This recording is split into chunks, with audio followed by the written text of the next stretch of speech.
Hello student. तो आज हम लोग बात करेंगे क्लास 11th का चैप्टर 3 का 15 पार्ट। इससे प्रीवियस पार्ट के अंदर हम लोगों ने डिस्कस किया था आयनिक रेडियस के बारे में और कुछ इम्पोर्टेंट क्वेश्चंस के बारे में हम लोगों ने इस पर बात की थी।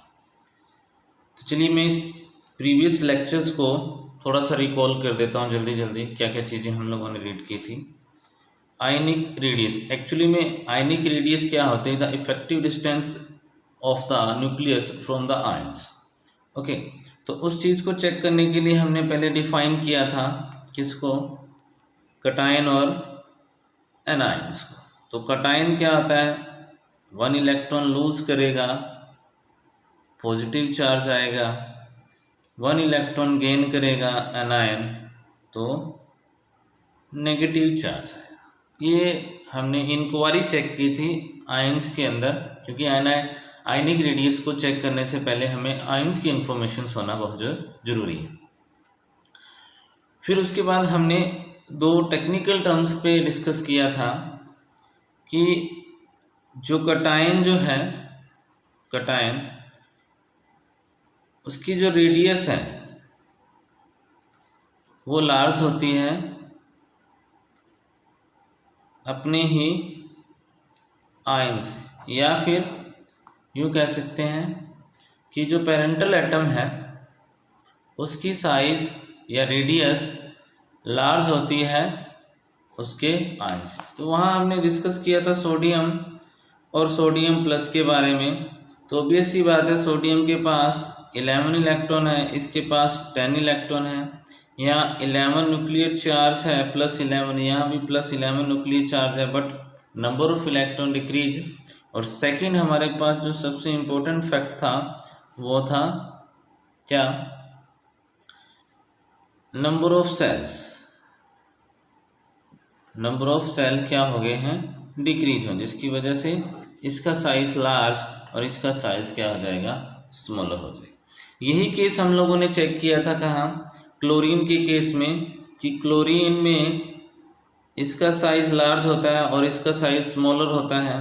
रीजन वही है, 1 इलेक्ट्रॉन गेन करेगा तो इलेक्ट्रॉन के बीच में क्या रहेगा? Repulsion forces. तो यहाँ रिपल्सन फोर्सेस की वैल्यू ज़्यादा हो जाएगी किससे? न्यूक्लियर चार्ज के कंपेयर। ओके, ये सब चीज़ें हम लोगों ने वहाँ पे डिस्कस की थी। फिर सेकेंडली हम लोगों ने डिस्कस किया था ग्रुप के अंदर कि ग्रुप में क्या क्या चीज़ें होती हैं। ग्रुप में जो आयनिक रेडियस है वो इंक्रीज होती है due to increase the principal quantum number. Principal quantum number it means n की वैल्यू ग्रेटर होगी तो साइज इंक्रीज हो जाएगी। एक और टर्म हम लोगों ने डिस्कस की थी, वो थी आइसो इलेक्ट्रॉनिक सीरीज। ऐसी सीरीज जिसमें एलिमेंट डिफरेंट होते हैं। एलिमेंट क्या होते हैं? डिफरेंट होते हैं। Nuclear charge, magnitude of the nuclear charge वो भी क्या होता है? डिफर होता है। But number of electron same होते हैं। ऐसी स्पीसीज को हम आइसो इलेक्ट्रॉनिक स्पीसी या फिर आइसो इलेक्ट्रॉनिक सीरीज बोल देते हैं। फॉर एग्जाम्पल अगर हम लोग बात करेंगे इस तरीके से, ये नेगेटिव वाली होगी है और ये पॉजिटिव वाली होगी। और यहाँ मैंने क्वेश्चंस भी बताया था कि इनको आयनिक रेडियस के इंक्रीजिंग या डिक्रीजिंग ऑर्डर में आप लोगों ने अरेंज करना है। तो सिंपल सी बात है कि जिस पे चार्ज ज़्यादा होगा वो इलेक्ट्रॉन को ज़्यादा गेन करेगा। तो इसकी साइज सबसे ज़्यादा, फिर इसकी साइज और फिर इसकी साइज, क्योंकि सिंगल, हालांकि यहाँ पे all the 3 element containing the 10 electron having the 10 electron, but यहाँ 3 इलेक्ट्रॉन्स एक साथ इसने गेन किए, यहाँ 2 किए 1। ठीक उसी तरीके से यहाँ इसका साइज, यहाँ इसका साइज और यहाँ इसका साइज। ओके, ये चीज़ आप लोगों ने ध्यान रखें, सबसे ज़्यादा साइज इसका होगा, फिर इससे कम, फिर लास्ट में सबसे कम इसका। ओके, इतनी चीज़ ध्यान रखनी। ये हम लोगों ने चेक किया था लास्ट लेक्चर्स के अंदर, और आज हम लोग डिस्कस करेंगे। तो नेक्स्ट जो हमारा आज का टॉपिक रहेगा वो रहेगा आयनाइजेशन एंथैल्पी। एक्चुअली में होता क्या है कि जैसे हम पॉजिटिव और नेगेटिव आयंस की बात करते हैं, इट मीन्स कटायन और अनायंस की बात करते हैं, वहाँ पे जो चार्ज आते हैं और चार्ज के अकॉर्डिंग जब इलेक्ट्रॉन को लूज़ किया जाता है, स्पेशली कटायन की बात करेंगे, तो इलेक्ट्रॉन को लूज़ किया जाता है। तो इलेक्ट्रॉन को लूज़ करने के लिए कुछ एनर्जी की रिक्वायरमेंट होती है, कुछ एनर्जी सप्लाई देनी पड़ती है, और वही एनर्जी की सप्लाई को हम लोग बोल देते हैं क्या, आयनाइजेशंस का मतलब आयंस की फॉर्म में है, और एंथैल्पीज इट मीन्स एनर्जीज की फॉर्म में।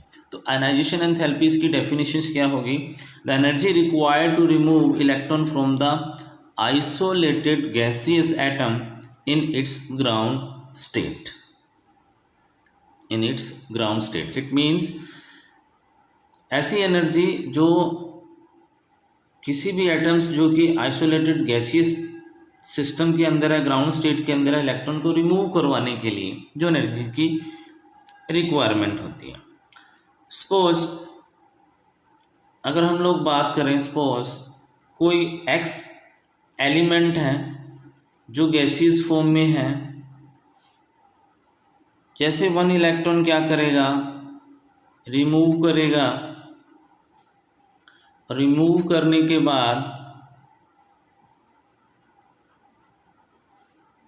जैसे वन इलेक्ट्रॉन क्या करेगा, रिमूव करेगा। अब यहाँ पे सिंगल इलेक्ट्रॉन से यहाँ से रिमूव हो रहा है, तो जैसे सिंगल इलेक्ट्रॉन होगा तो उसे हम बोलेंगे ionization enthalpy is the first, और जैसे यहाँ से सेकेंड इलेक्ट्रॉन रिमूव होगा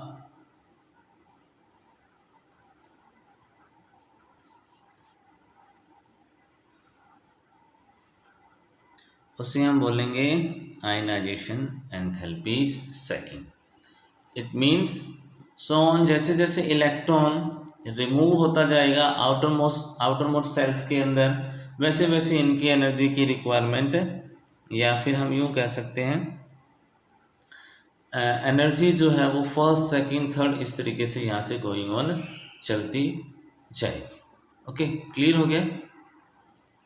ओके, तो इट मीन्स आयनाइजेशन एंथैल्पीज हमारे पास एक ऐसी टर्म है जो इलेक्ट्रॉन को रिमूव करवाने के लिए रिक्वायरमेंट पड़ती है। यहाँ एक चीज़ हमेशा ध्यान रखना जो बहुत इम्पोर्टेंट है, एग्जाम्पल के तौर पे जैसे मैंने सोडियम लिया, सोडियम है ना, अगर मैं सोडियम का इलेक्ट्रॉनिक कॉन्फ़िगरेशन अगर हम लोग चेक करते हैं,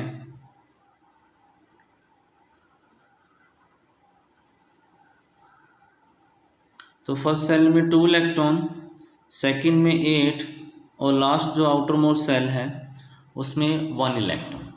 तो ये जो 1 इलेक्ट्रॉन है ये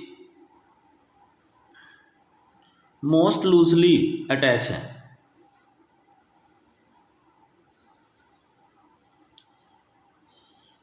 और इस इलेक्ट्रॉन पे इस न्यूक्लियस का जो अट्रैक्शंस है वो बहुत ज़्यादा वीक है।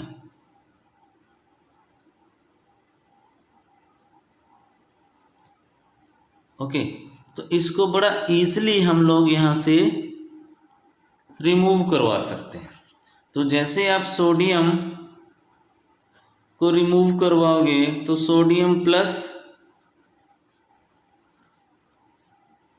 आ जाएगा। तो यहाँ पे जो फर्स्ट इलेक्ट्रॉन रिमूव हुआ है जो आउटर मोस्ट सेल में लूजली है, मोस्टली लूजली अटैच है, तो उसको हमने चेंज कर दिया है आयंस की फॉर्म में। अगर आप सेकेंड इलेक्ट्रॉन को यहाँ से लूज करोगे तो वो सेकेंड आयनाइजेशन एंथैल्पीज हमारे पास कंसीडर हो जाएगी। तो एक चीज़ हमेशा ध्यान रखना कि जब भी हम इलेक्ट्रॉन्स को रिमूव करवाएंगे तो इट मीन्स वो लूजली बॉन्डेड होगा वैलेंस सेल सिस्टम के अंदर, आउटर मोस्ट सिस्टम के अंदर। और एक चीज़ और इम्पोर्टेंट इसमें वो हमारे पास क्या रहेगी वो ये रहेगी कि जो आयनाइजेशन एंथैल्पीज की जो वैल्यू है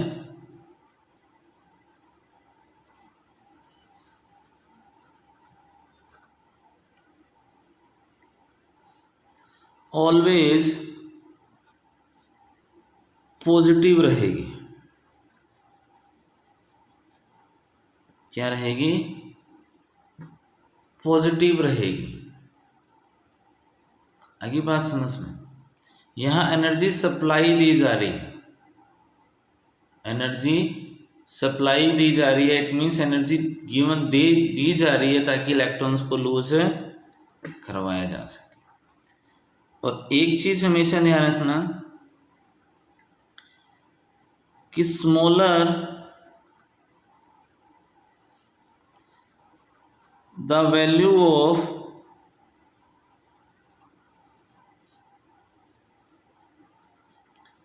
IE, जिसको आयनाइजेशन एंथैल्पीज बोलते हैं,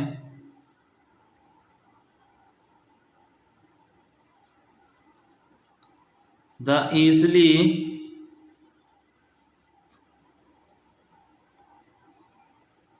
remove the electron from the atoms। जितनी स्मॉलर वैल्यू होगी किसकी आयनाइजेशन एंथैल्पीज की, उतना ही ईजिली क्या हो जाएगा, इलेक्ट्रॉन वहाँ से रिमूव हो जाएगा। चलिए, ये तो थी, हमने डेफिनेशंस को चेक किया। अब इसके फैक्टर अफेक्टिंग देखते हैं हम लोग कि इसके फैक्टर अफेक्टिंग क्या है। चलिए, किन किन फैक्टरों पे आयनाइजेशन एंथैल्पीज डिपेंड करती है।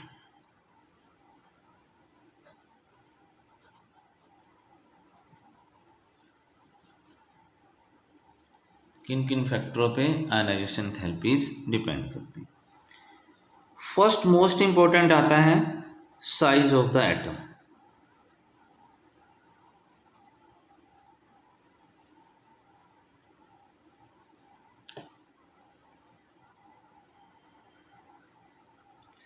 Size of the atoms. अब एटम का साइज बहुत डिपेंडेबल है आयनाइजेशन एंथैल्पीज पे,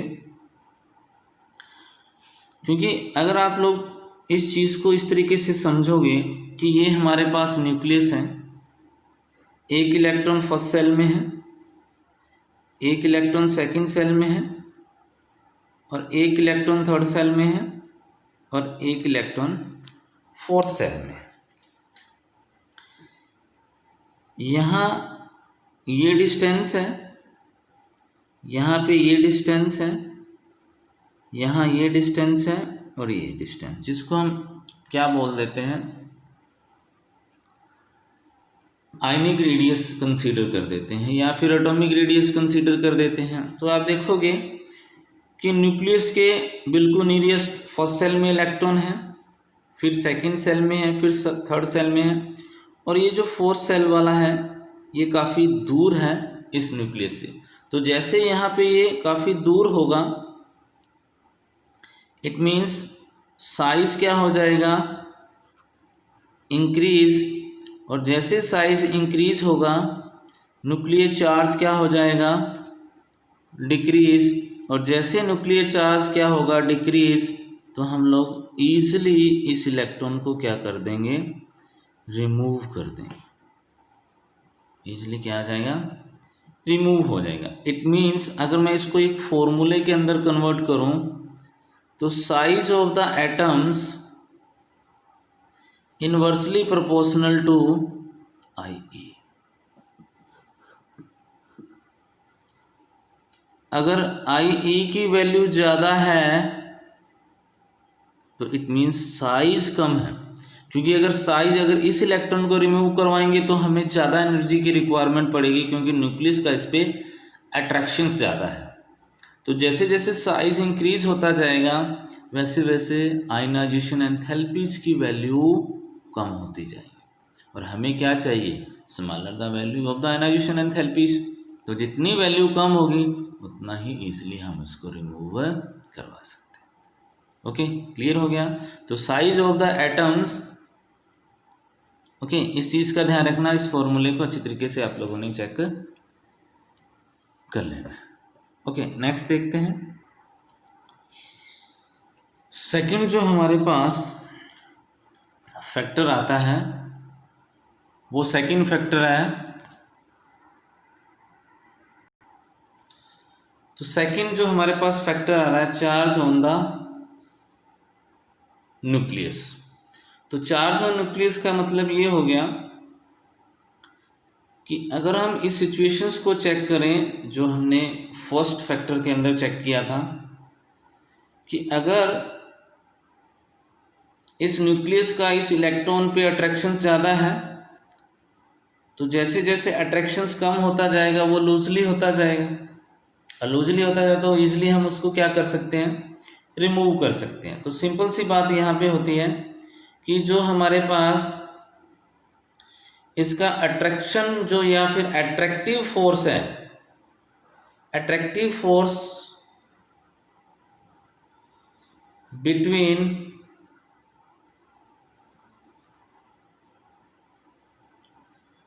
nucleus and electrons if increase, अगर अट्रैक्टिव फोर्स इंक्रीज हो गया तो अट्रैक्टिव फोर्स जैसे इंक्रीज होगा इट मीन्स न्यूक्लियर का चार्ज इंक्रीज हो जाएगा किस पे, ऑन द इलेक्ट्रॉन, जो क्या है आउटर मोस्ट सेल के अंदर है।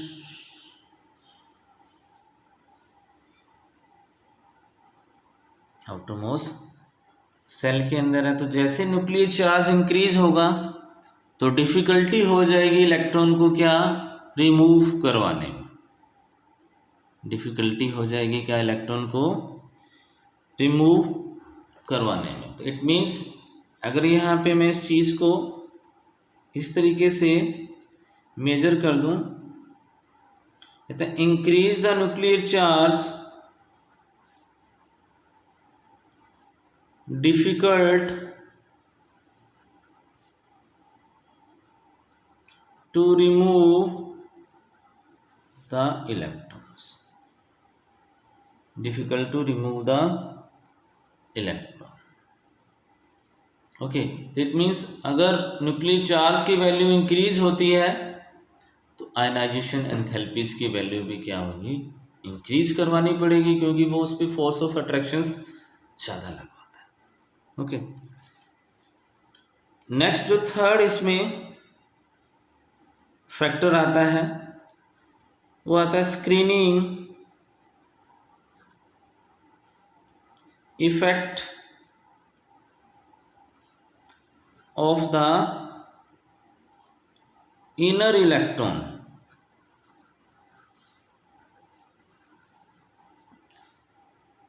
Of the inner electron. चलिए सबसे पहले इस स्क्रीनिंग इफेक्ट को या फिर इसको एक और नेम देते हैं हम लोग,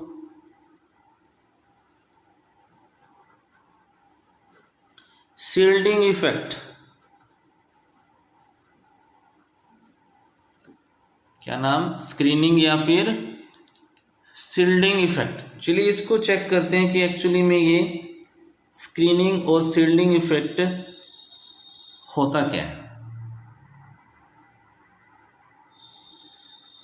चलिए शील्डिंग इफेक्ट को चेक करते हैं एक एग्जाम्पल के थ्रू।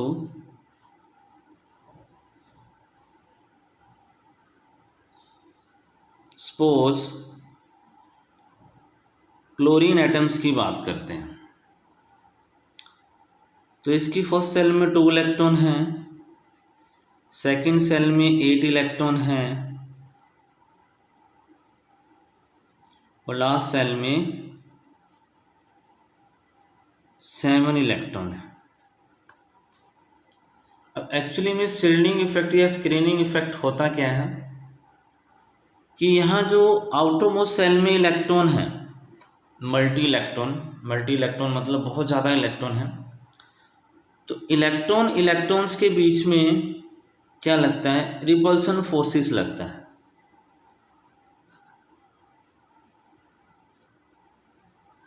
इलेक्ट्रॉन के बीच में क्या लगता है, रिपल्सन फोर्सेस लगता है। जैसे रिपल्सन फोर्स लगेगा इस न्यूक्लियस का इस सेल पे जो अट्रैक्शंस है या होल्ड है वो कम हो जाएगा। होल्ड है वो क्या हो जाएगा, कम हो जाएगा। और जैसे होल्ड कम होगा इट मीन्स ये जो अब न्यूक्लियर चार्ज की हम लोग जो बात करते हैं, अब ये न्यूक्लियर चार्ज ना रह के एक और टर्म में चेंज हो जाएगा जिसे हम बोलते हैं इफेक्टिव न्यूक्लियर चार्ज। अब इफेक्टिव न्यूक्लियर चार्ज और न्यूक्लियर चार्ज में, न्यूक्लियर चार्ज तो एग्जैक्ट जो न्यूक्लियर चार्ज और इफेक्टिव का मतलब क्या आ गया, लमसम हो गया। जैसे हम एटॉमिक रेडियस की बात करते हैं तो एटॉमिक रेडियस को हम एक्चुअल में जजमेंट नहीं कर सकते हैं, एक्चुअल में मेजरमेंट नहीं कर सकते हैं, इसलिए हम उसको टर्म देखते हैं इफेक्टिव एटॉमिक साइज या एटॉमिक रेडियस। तो ये जो न्यूक्लियर चार्ज है वो चेंज हो जाएगा इफेक्टिव न्यूक्लियर चार्ज में। अब ये इफेक्टिव न्यूक्लियर चार्ज को हम रिप्रेजेंट करते हैं जेड इफेक्ट से। ओके, तो यहाँ पे जो इफेक्टिव न्यूक्लियर चार्ज हमारे पास क्या हो जाएगा, अगर हम इस चीज को चेक करें, टोटल न्यूक्लियर चार्ज जिसको हम जेड से रिप्रेजेंट करते हैं माइनस स्क्रीनिंग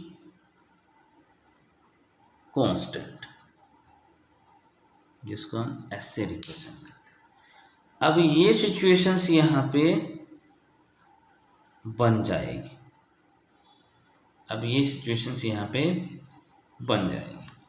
चलिए, तो यहाँ पे एक चीज़ तो हमारे पास क्लियर हो गई है कि जो स्क्रीनिंग इफेक्ट है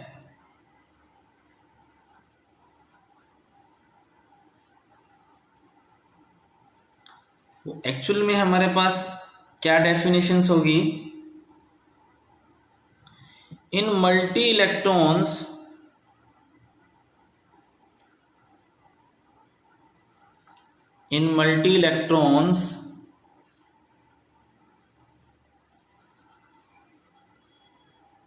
atom the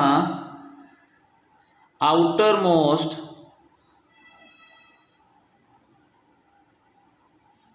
electrons are shielded या फिर हम इसको बोलते हैं स्क्रीन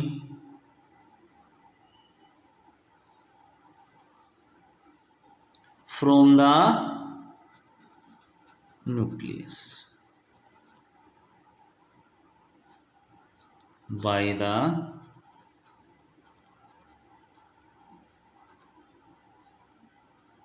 inner electrons,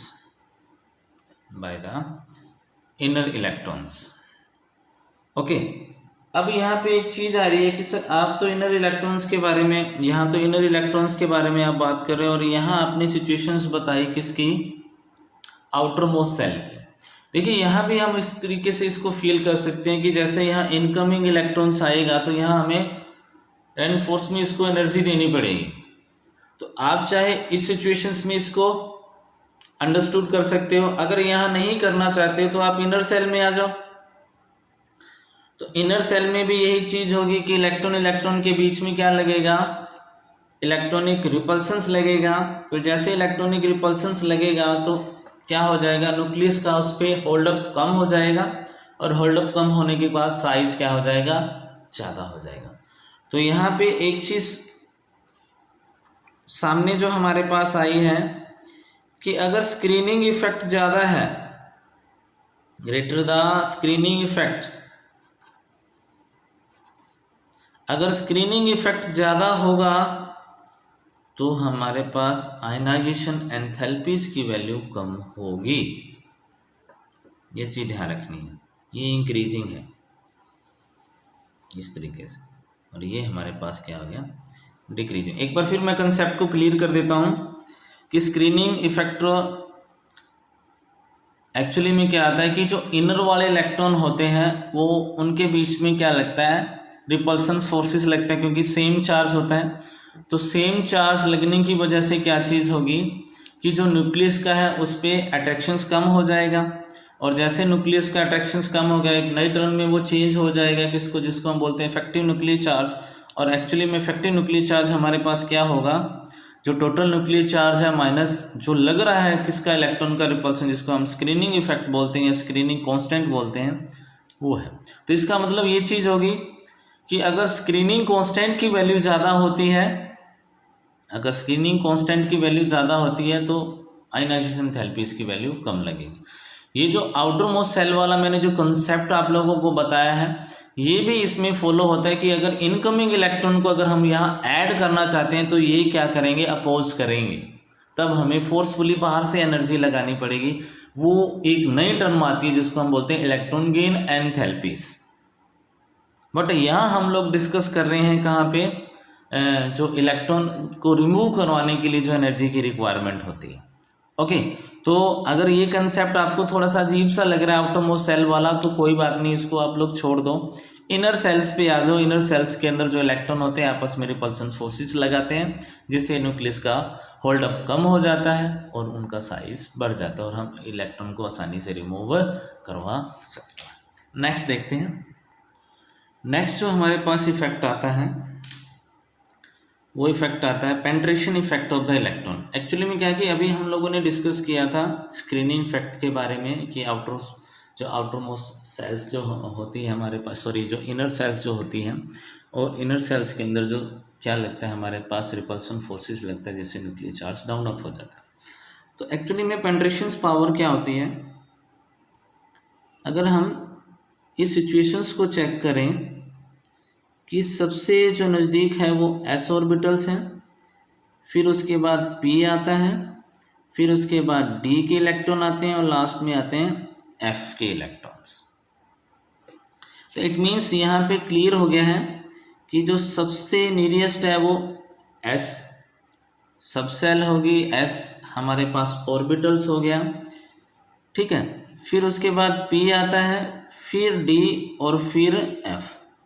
तो यहाँ एक चीज़ तो क्लियर होगी कि जैसे जैसे अगर हम लोग पेंट्रेशंस इफेक्ट्स की बात करें, इंक्रीज होता जाएगा, वैसे वैसे हमारी आयनाइजेशन एंथैल्पीज की वैल्यू भी तो इंक्रीज होती जाएगी, क्योंकि ये s जो ऑर्बिटल है इसके इलेक्ट्रॉन काफ़ी नियरेस्ट है न्यूक्लियस के साथ, तो यहाँ से इलेक्ट्रॉन रिमूव करवाना क्या हो जाएगा, डिफ़िकल्ट हो जाएगा।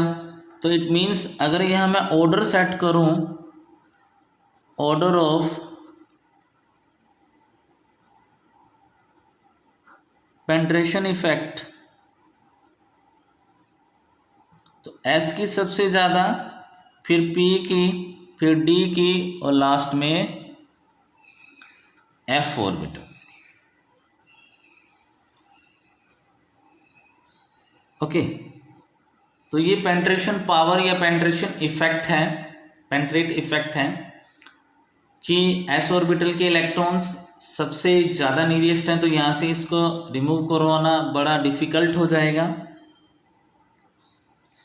ओके, तो इट मीन्स जो f ऑर्बिटल के इलेक्ट्रॉन हैं वो काफ़ी लूजली होंगे, क्योंकि इस पे न्यूक्लियस का अट्रैक्शंस कम होगा, तो आसानी से हम इसको रिमूव कर सकते हैं। तो अगर पेंट्रेट पावर वैल्यू इंक्रीज होगी तो आयनाइजेशन एंथैल्पीज भी क्या होगी, इंक्रीज होगी। जैसे ये डिक्रीज होगी वैसे ये भी है। तो मैं इसको इस तरीके से मेजर कर सकता हूँ कि पेंट्रेशन पावर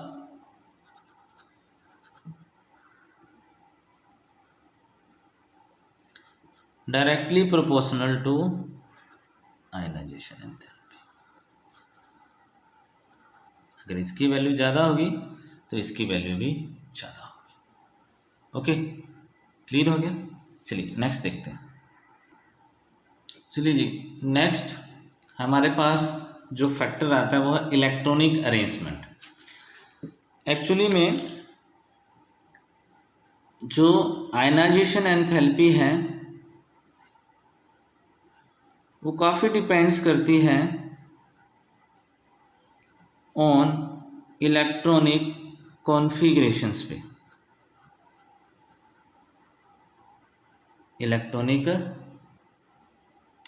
कॉन्फ़िगरेशंस पे, इलेक्ट्रॉनिक कॉन्फ़िगरेशंस का मतलब ये हो गया कि अगर आप इलेक्ट्रॉनिक कॉन्फ़िगरेशंस को चेक करोगे तो कुछ एक एलिमेंट पे जो इलेक्ट्रॉनिक कॉन्फ़िगरेशंस को एक्स्ट्रा स्टेबिलिटी मिलती है, मतलब वो एक्स्ट्रा स्टेबल होते हैं और वहाँ से इलेक्ट्रॉन को रिमूव करवाना काफ़ी डिफ़िकल्ट होता है।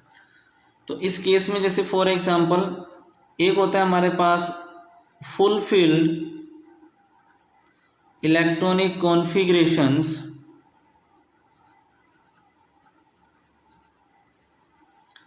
एक होता है हमारे पास हाफ फिल्ड इलेक्ट्रॉनिक कॉन्फ़िगरेशन। दो टाइप के कॉन्फ़िगरेशन होते हैं। सपोज अगर हम लोग बात करें फुल फील्ड में एस ऑर्बिटल्स में 2 इलेक्ट्रॉन आएंगे, 1 भी आ सकता है। पी ऑर्बिटल में 6 हैं तो हाफ 3 हो सकते हैं। डी ऑर्बिटल्स में 10 हैं तो हाफ डी 5 हो सकते हैं। एफ ऑर्बिटल में 14 है तो एफ 7 हो सकते हैं। ये जो इलेक्ट्रॉनिक कॉन्फ़िगरेशन है ये हाफ फील्ड है और ये वाला जो इलेक्ट्रॉनिक कॉन्फ़िगरेशन है ये फुल फील्ड है। दोनों ही केस में ये क्या होते हैं, स्टेबल होते हैं। दोनों ही बोथ इलेक्ट्रॉनिक कॉन्फ़िगरेशन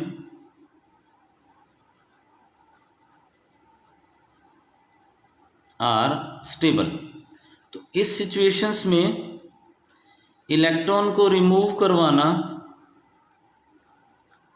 डिफ़िकल्ट होगा।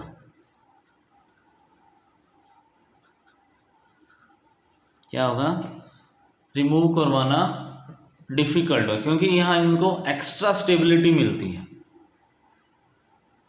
तो ऐसी सिचुएशंस में हमें आयनाइजेशंस की एंथैल्पीज को हाई रखना पड़ेगा। बट हमारा तो कंसेप्ट यही है कि जितनी हम स्मॉलर रखेंगे उतना इजीली इलेक्ट्रॉन रिमूव होगा। इलेक्ट्रॉन रिमूव जरूर होगा बट हमें एनर्जी की वैल्यू को बढ़ाना पड़ेगा, एंथैल्पीज की वैल्यू को इंक्रीज करना पड़ेगा। ओके, तो चलिए इसमें कुछ हम कंसेप्ट या कुछ एक एग्जांपल ले लेते हैं। फॉर एग्जांपल ग्रुप नंबर 18 जिसको हम बोलते हैं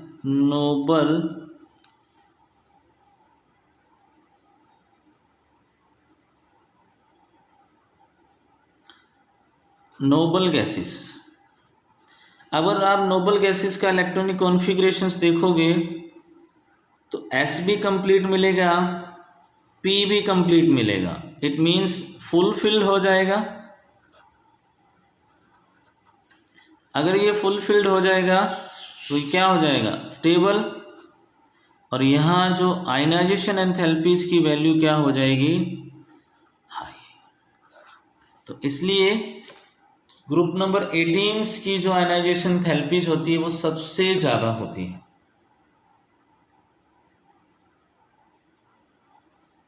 ओके, हर पीरियड्स के अंदर क्या होगी, हाई होगी आयनाइजेशन एंथैल्पी। ध्यान रखना पूरी पीरियोडिक टेबल्स में सबसे ज़्यादा जो आयनाइजेशन एंथैल्पीज होती है वो ग्रुप नंबर 18 की होती है। नेक्स्ट, जैसे फुल फील्ड की बात करेंगे, बेरिलियम है और मैग्नीशियम है। 1s2 2s2 1s2 2s2 2p6 3s2। Valence वाला कंप्लीट है, वैलेंस वाला कंप्लीट है, it means full field electronic configuration. Full field क्या है, इलेक्ट्रॉनिक कॉन्फ़िगरेशन है। फुल फील्ड इलेक्ट्रॉनिक कॉन्फ़िगरेशन है ना, तो यहाँ जो आईपी की वैल्यू होगी वो ज़्यादा होगी। आईपी की वैल्यू क्या होगी, ज़्यादा होगी। नेक्स्ट, अगर हम नाइट्रोजन का केस देखें तो 1s2 2s2 2p6 7 होता है ना, 2p3, तो 2p3 में क्या होगा, ये हाफ फिल्ड हो जाएगा। तो हाफ फिल्ड हो जाएगा तो ये भी क्या है, स्टेबल है। स्टेबल है तो यहाँ भी आई ई की वैल्यू क्या हो जाएगी, ज़्यादा हो जाएगी।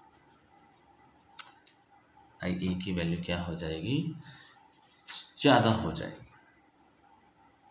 तो यहाँ एक चीज़ ध्यान रखना है आप लोगों ने